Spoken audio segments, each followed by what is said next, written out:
তার সূত্রটাকে এই তত্ত্বটা কাকে বুঝাচ্ছে? হনুমান দেবর্ষি নারদকে বুঝাচ্ছে। দেবর্ষি নারদ বললেন, আচ্ছা হনুমান, আমি শুনেছি তুমি 4 যুগে অমর, তবে একটু ঘর বানিয়ে থাকতে পারো, এটালে ও মনে ঘর বৃষ্টিতে ঘুরে বেড়াও। দেখো তত্ত্বটা কি, জগৎকে শিক্ষা দিচ্ছে। হনুমান বলেছিল, দেবর্ষি ঘর বানাইতে যদি দিন শেষ করে ফেলি তাহলে প্রভু রামের চরণ সেবা করবো। শোনো দেবর্ষি, মাটির ঢিল আর পাতা যুক্তি করেছিল আমরা কৃষ্ণ নাম করবো না। কেন? ঢিল বলেছিল যদি বৃষ্টি হয় ওই বৃষ্টির জল পড়ে আমি যে মাটির সঙ্গে গলে যায়। আর গাছের পাতা বলছে শোনো ঢিল, আমিও করবো না। কেন করবো না জানো? তার একটাই কারণ, যদি বাতাস আসে ওই বাতাসে যে আমি উড়ে যাব করে কি হবে? এইবার ঢিল আর পাতা যুক্তি করেছে। ঢিল বলছে সে শোনো, যখন বাতাস আসবে আমি ঢেল তোমার উপরে উঠবো আর তখন তুমি উড়ে যাবে না। আর তুমি উড়ে যাবে না।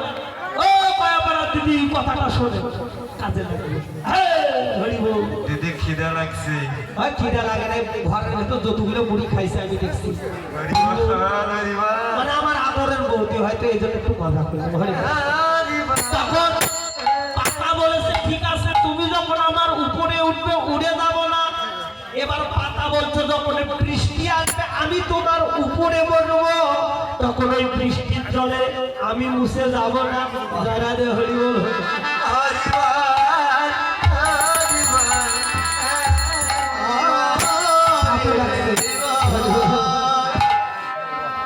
কিন্তু মাটির ঢিল আর পাতা জানতো না বৃষ্টি আর পাতা যদি একই সঙ্গে আসে তাহলে কি হবে।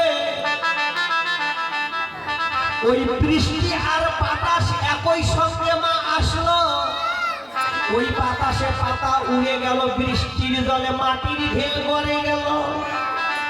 এই ঢিল আর পাতা হলো কাম আর ক্রোধ।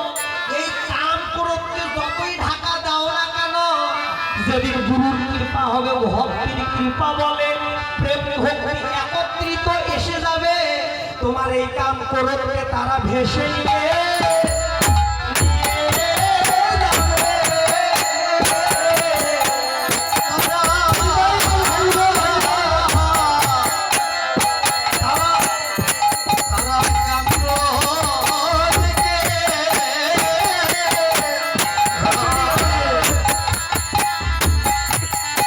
Say